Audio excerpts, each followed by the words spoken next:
Hello, good morning, great session, great day के साथ current affair को करते हैं कवर। करंट अफेयर के साथ साथ हम अपने स्टैटिक जीके को पोर्शन को भी कवर करते हैं जो सभी परीक्षाओं के लिए इम्पोर्टेंट है। अगर आप चैनल पर नए हैं और आपको हमारी वीडियो पसंद आती है तो हमारे चैनल को लाइक, सब्सक्राइब और शेयर ज़रूर करें।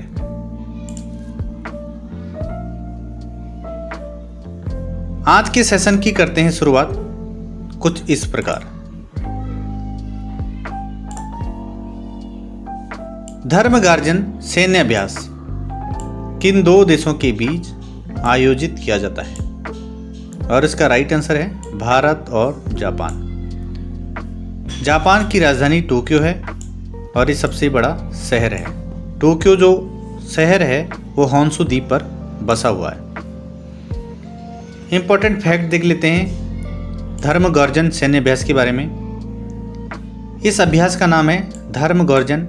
इसका जो संस्करण है छठा है। समय इसका 25 फरवरी से 9 मार्च 2025 तक है। स्थान माउंट फूजी जापान में आयोजित होगा। प्रतिभागी हैं भारत और जापान की सेनाएं। इनका उद्देश्य साफ है, दोनों सेनाओं के बीच सामंजस्य बढ़ाना, युद्ध और आतंकवाद विरोधी अभियानों का अभ्यास करना, आपसी सहयोग और समझ को बढ़ावा देना, संयुक्त राष्ट्र के आदेश के तहत अंतर्राष्ट्रीय सुरक्षा चुनौतियों का सामना करने के लिए तैयारों को मजबूत करना। अभ्यास धर्मगार्जन भारत और जापान के बीच एक वार्षिक सैन्य अभ्यास है। यह अभ्यास 2018 से बारी बारी से भारत और जापान में आयोजित किया जा रहा है। इस अभ्यास से दोनों सेनाओं के बीच अंतर संचालन क्षमता, सौहार्द और सहयोग बढ़ाने में मदद मिलती है। इसका 5वां संस्करण राजस्थान भारत के महाजन फील्ड फायरिंग रेंज में आयोजित किया गया था। नेक्स्ट है, हाल ही में आदि महोत्सव 2025 का उद्घाटन किसने किया? इसका आंसर होगा हमारे फैक्ट में।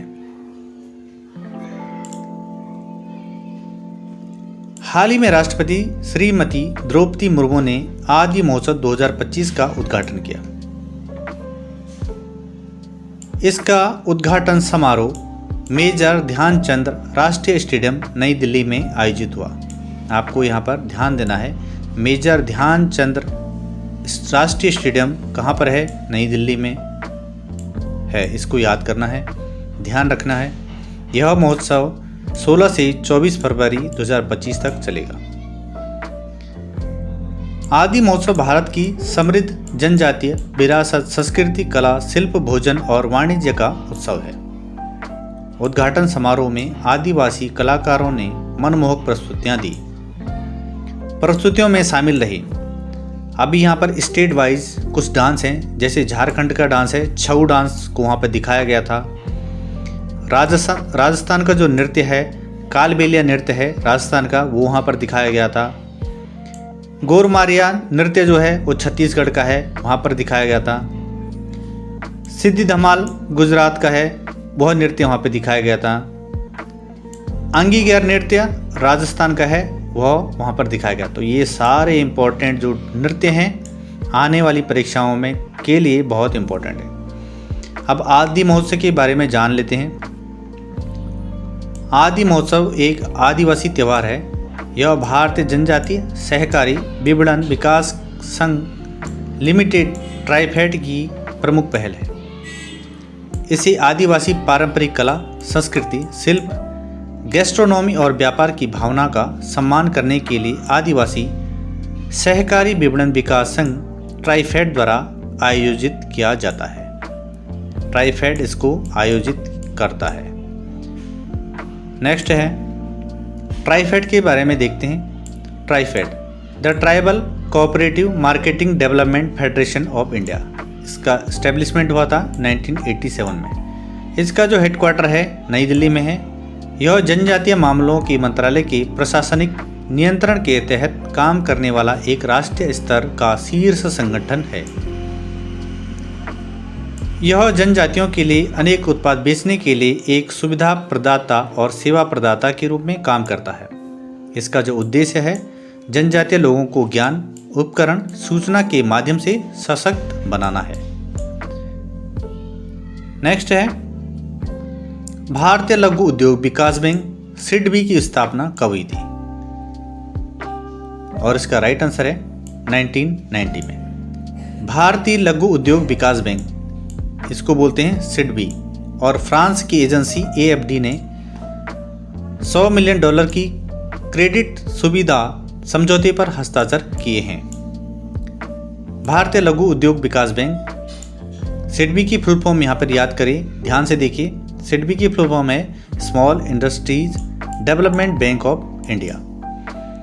यह भारत में सूक्ष्म, लघु और मध्यम उद्यमों MSME के विकास और वित्तीय सहायता के लिए एक प्रमुख वित्तीय संस्थान है। यह 2 अप्रैल 1990 को एक वैधानिक निकाय के रूप में स्थापित किया गया था। यह भारत में छोटे और मध्यम उद्योगों को किफ़ायती दरों पर ऋण और वित्तीय सेवाएं प्रदान करता है। यह नवाचार और स्टार्टअप को बढ़ावा देने के लिए विभिन्न योजनाओं के तहत वित्त पोषण करता है। नेक्स्ट है, क्वेश्चन बड़ा इंपॉर्टेंट है। माउंट एटना ज्वालामुखी कहाँ पर स्थित है?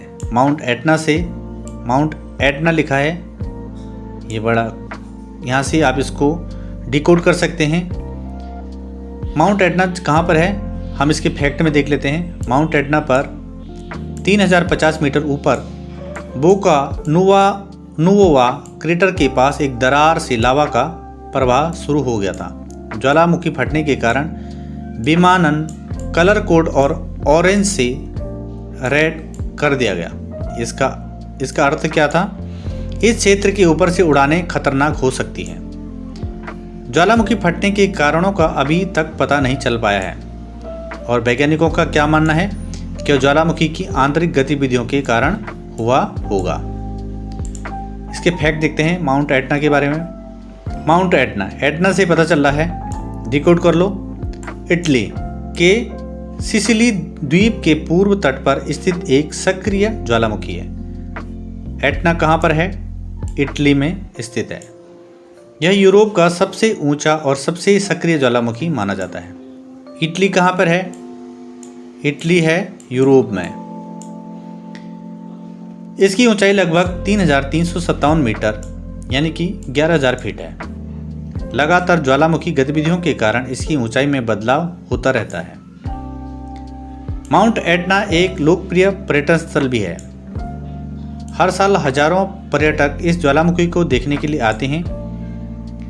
इटली का आधिकारिक नाम है इतालवी गणराज्य। इटली की राजधानी रोम है। भाषा इतालवी है। क्षेत्रफल 301,340 वर्ग किलोमीटर है। इसका जनसंख्या जो है लगभग 60 मिलियन लोग इसमें रहते हैं। यहाँ की जो करेंसी है यूरो है, और इटली से सीमा रखने वाले देश फ्रांस, स्विट्जरलैंड, ऑस्ट्रिया, स्लोवेनिया और वेटिकन सिटी और सेम है। नेक्स्ट देखते हैं, 38वें राष्ट्रीय खेल किस राज्य में हुई? बहुत इंपॉर्टेंट क्वेश्चन है। इसका आंसर हम फैक्ट में देख लेते हैं। 38वें राष्ट्रीय खेलों के बारे में 28 जनवरी से 24 फरवरी 2025 तक 17 दिन तक यह चला। मेजबान उत्तराखंड था। इसका उद्घाटन श्री नरेंद्र मोदी जी ने किया था देहरादून में। समापन समारोह में मुख्य अतिथि थे हमारे केंद्रीय गृह मंत्री अमित शाह, और इसका समापन हुआ था हल्द्वानी में। प्रतिभागी पूरे भारत से 10,000 से अधिक एथलीट थे। इसका शुभंकर था मौली। टैगलाइन था संकल्प से शिखर तक। खेलों की संख्या योग और मल्लखंब जैसे पारंपरिक खेलों सहित 38 खेल इसमें शामिल हुए थे। पद तालिका की बात करें, पद तालिका में सबसे सर्वोच्च स्थान प्राप्त किया सर्वश्रेष्ठ स्पोर्ट्स कंट्रोल बोर्ड 68 स्वर्ण पदकों के साथ प्रथम स्थान पर रहे। महाराष्ट्र 54 स्वर्ण पदक के साथ दूसरे स्थान पर, हरियाणा 48 स्वर्ण के साथ तीसरे स्थान पर रहे। मेजबान राज्य की बात करें, उत्तराखंड ने 103 पदक जीते, जिसमें 24 स्वर्ण पदक भी शामिल हैं। इसने राज्य की खेल क्षमता को बढ़ावा दिया और राज्य को एक नई पहचान दिलाई। 37वें राष्ट्रीय खेल कहाँ पर हुए थे? गोवा में 2023 में हुए थे।